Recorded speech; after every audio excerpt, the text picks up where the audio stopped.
ergamoonni gooftaa gammachuun itti marsanii ol baatee raagannataa.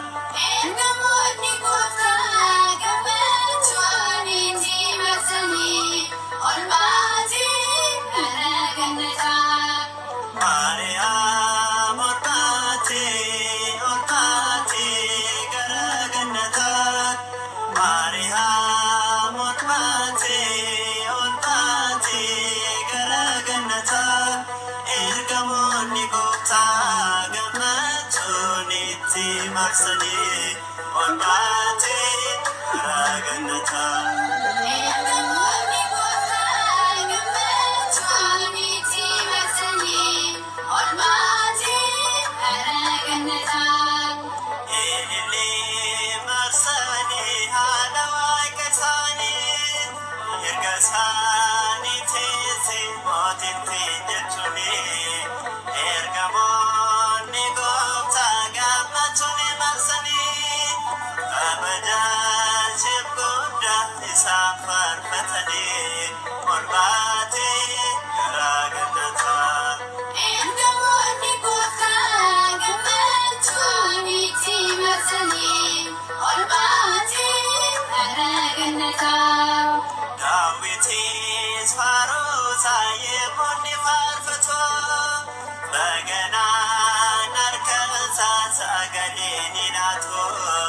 Jechi raajota isaa erga bakka ga'ee Maariyaam ol ba'uun ilma ishee ta'ee ol baatee gara gannataa.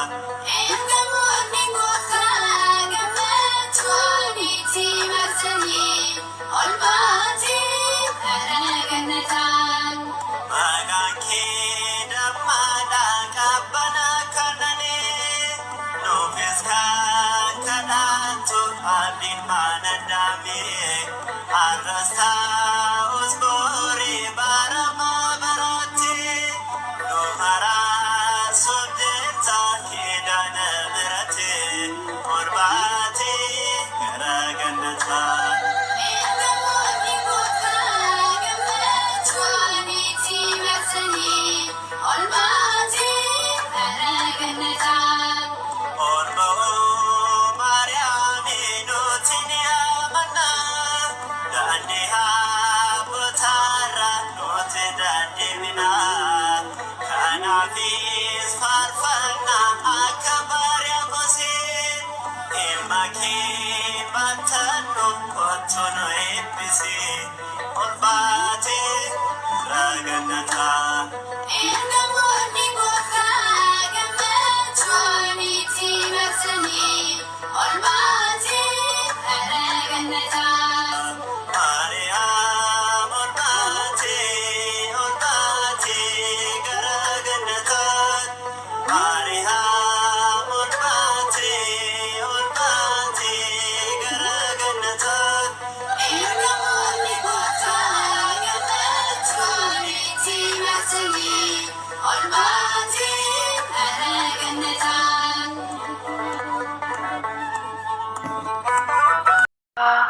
Kan ilmaa kan hafuura qulqulluu waaqa tokkoon ameen.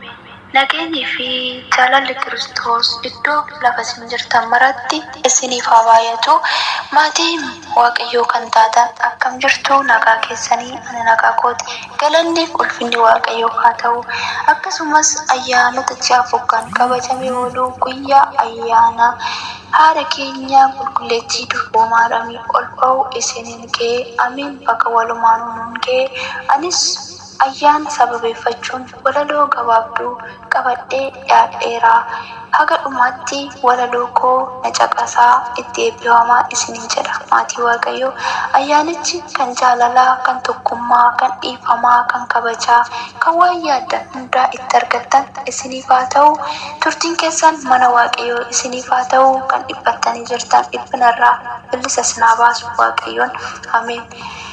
Walaloo hafuuraa. Kidaana miratii furtuu jireenya kootii, ani si waammadha ati wabii kooti. Ati naaf dhoksi rakkina keessa kooti.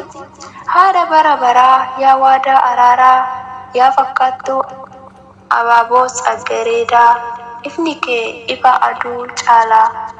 Amala uumamaa hunduma duraatti olaantummaa kan qabdu siidha gidaana mirati. Sagalee waadaa keetiin siif jira naan jedhi qulqulleetti. Maqaa caaluu soorata jireenyaa mallattoo dhiifamaa bultoo nageenyaa siidha gidaana mirati haati keenya.